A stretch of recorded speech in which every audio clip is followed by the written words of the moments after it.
Okay, these guys are building a river. Cleaning out the rocks.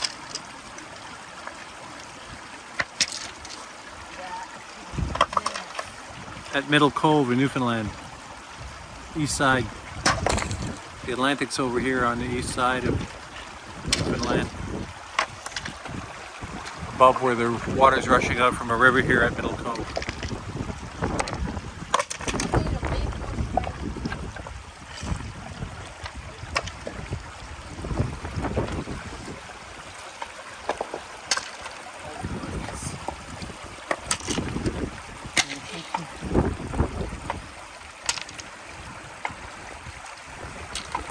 It's kind of windy.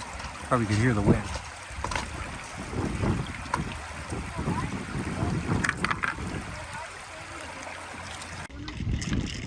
These guys are moving rocks from here to here, just before it gets into the Atlantic Ocean, building up a stone bank. Redirect the water flow from the river,